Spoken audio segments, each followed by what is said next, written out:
Hi hello ನಮಸ್ತೆ watch Kannada serial ಚಾನಲ್ಗೆ ಸ್ವಾಗತ. ಮೊದಲು ನಮ್ಮ ಚಾನಲ್ನ ಸಬ್ಸ್ಕ್ರೈಬ್ ಮಾಡ್ಕೊಳ್ಳಿ. ನಿನಗಾಗಿ ಸಂಚಿಕೆಯಲ್ಲಿ ಏನಾಗೋದಂತ ನೋಡೋಣ. ಸಂಚಿಕೆ ಪ್ರಾರಂಭದಲ್ಲಿ ಜೀವ ಹೇಳ್ತಾನೆ ವಜುಶ್ರೀ ಹತ್ರ, ನೋಡಿ ನಿಮ್ಮ ಹತ್ರ ಇರೋದು ಕೇವಲ 34 ಗಂಟೆ ಅಷ್ಟೇ. ಅಷ್ಟರಲ್ಲಿ ನೀವು ಸತ್ಯ ಹೇಳಲಿಲ್ಲ ಅಂದರೆ ಏನು ಮಾಡಬೇಕು ಅದು ಚೆನ್ನಾಗಿ ಗೊತ್ತಿದೆ ಅಂತ ಹೆದರಿಸ್ತಾನೆ.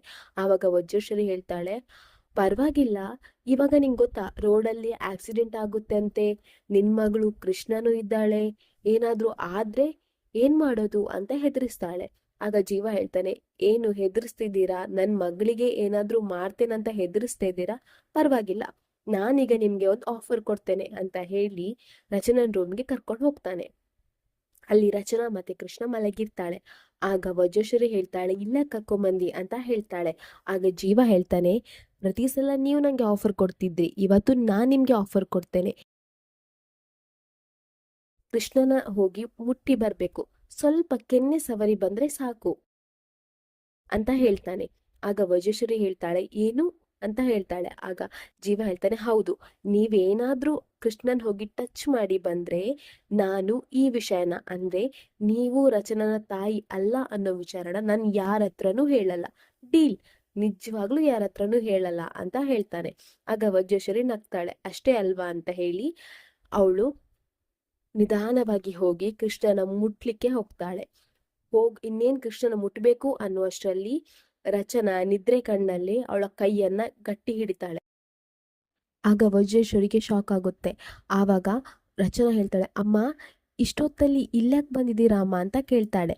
ಆಗ ಜೀವ ಹೇಳ್ತಾನೆ, ಅದೇ ರೀ ನಾನು ಹೇಳಿದ್ದೆ ಇಷ್ಟೊತ್ತಲ್ಲಿ ಹೋಗಿ ನಿಮ್ಮನ್ನು ಡಿಸ್ಟರ್ಬ್ ಮಾಡಬಾರ್ದು ಅಂತ ಹೇಳಿ, ಆದರೆ ಅತ್ತೆ ಕೇಳಬೇಕಲ್ವಾ, ಯಾಕೋ ಇಲ್ಲಿ ಬಂದ್ರು, ಯಾಕಂತ ನನಗೂ ಗೊತ್ತಿಲ್ಲ ಅಂತ ಹೇಳ್ತಾನೆ. ಆವಾಗ ವಜ್ರೇಶ್ವರಿ ಹೇಳ್ತಾಳೆ, ಅದು ನನಗೆ ಕೃಷ್ಣನ್ ನೆನಪಾಯ್ತು, ನಿನ್ ನೆನಪಾಯ್ತು, ಅದಕ್ಕೆ ನಾನು ಇಲ್ಲಿ ಬಂದೆ ಅಂತ ಹೇಳ್ತಾಳೆ. ಆಗ ರಚನಾ ಹೇಳ್ತಾಳೆ, ಹೌದಮ್ಮ ಅಂತ ಹೇಳ್ತಾಳೆ. ಇನ್ನು ಜೀವ ಹೇಳ್ತಾನೆ, ಅಲ್ಲ ರಚನಾ, ನೀವು ನಿದ್ರೆ ಮಾಡ್ತಿದ್ರಲ್ವಾ, ಹಾಗಿರುವಾಗ ನಿಮ್ಗೆ ಹೇಗೆ ಸಡನ್ಲಿ ಎಚ್ಚರ ಆಯ್ತು, ಸಡನ್ಲಿ ಅವ್ರ ಕೈ ಯಾಕೆ ಹಿಡಿದ್ರಿ ಅಂತ ಕೇಳ್ತಾನೆ. ಆಗ ರಚನಾ ಹೇಳ್ತಾಳೆ, ಅದೇನೋ ಗೊತ್ತಿಲ್ಲ ಜೀವ, ನಿದ್ರೆಯಲ್ಲಿ ಯಾರೋ ಕೃಷ್ಣನ್ಗೆ ಕೈ ಇಟ್ಟಾಗೆ ನಂಗೆ ಪಾಸವಾಯ್ತು, ಅದಕ್ಕೆ ನಾನು ಕೈ ಹಿಡ್ದೆ ಅಂತ ಹೇಳ್ತಾಳೆ. ಆಗ ಜೀವ ವಜ್ರೇಶ್ವರಿ ನೋಡಿ ನಗ್ತಾನೆ. ಇನ್ನು ಜೀವ ಹೇಳ್ತಾನೆ, ಅತ್ತೆ ಬನ್ನಿ ಹೋಗೋಣ, ಅವ್ರು ಮಲಗ್ತಾರಲ್ವಾ ಬನ್ನಿ ಅಂತ ಹೇಳಿ ವಜ್ರೇಶ್ವರನ್ ಕರ್ಕೊಂಡು ಹೋಗ್ತಾನೆ. ಇನ್ನು ಜೀವ ಹೇಳ್ತಾನೆ, ನೋಡಿದ್ರಾ, ನೀವು ಕೃಷ್ಣನ್ಗೆ ಏನಾದ್ರೂ ಅಪಾಯ ಮಾಡ್ಬೇಕಂದ್ರೆ ಮೊದ್ಲು ನನ್ನನ್ ದಾಟ್ಬೇಕು, ಅದಾದ್ಮೇಲೆ ರಚನನ್ ದಾಟ್ಬೇಕು. ರಚನಂಗ್ ಏನಾದ್ರೂ ಸ್ವಲ್ಪ ಗೊತ್ತಾದ್ರೆ ಅವಳು ಏನ್ ಮಾಡ್ತಾಳೆ ಅನ್ನೋದು ನಿಮ್ಗೆ ತುಂಬಾ ಚೆನ್ನಾಗಿ ಗೊತ್ತಿದೆ ಅಲ್ವಾ. ಇವಾಗ್ಲೇ ನೀವು ಡೆಮೋ ನೋಡಿದ್ರಲ್ಲ, ಕೃಷ್ಣನ್ ಮೇಲೆ ಕೈ ಹಾಕ್ಲಿಕ್ಕೂ ಅವಳು ಬಿಡ್ಲಿಲ್ಲ, ಅಂಥದ್ರಲ್ಲಿ ಕೃಷ್ಣನಿಗೆ ಏನಾದ್ರೂ ಅಪಾಯ ಆದ್ರೆ ಅವಳು ಸುಮ್ಮನೆ ಬಿಡ್ತಾಳ ಅಂತ ಹೆದರಿಸ್ತಾನೆ.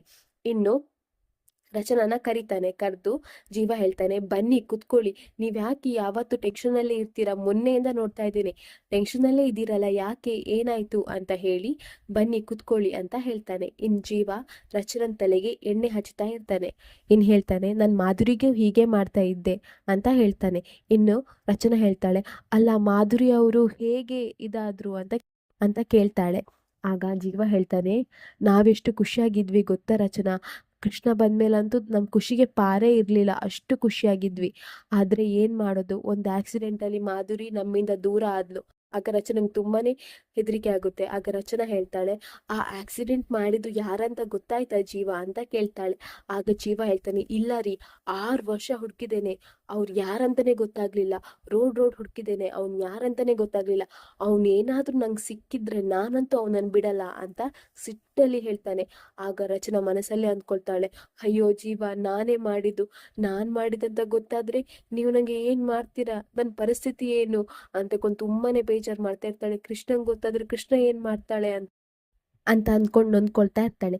ಇಲ್ಲಿಗೆ ಈ ಸಂಚಿಕೆ ಸಣ್ಣ ಕ್ಲಿಪ್ಪಿಂಗ್ಸ್ ಮುಗಿಯುತ್ತೆ. ನಮ್ಮ watch Kannada serial channel subscribe ಮಾಡ್ಕೊಳ್ಳಿ.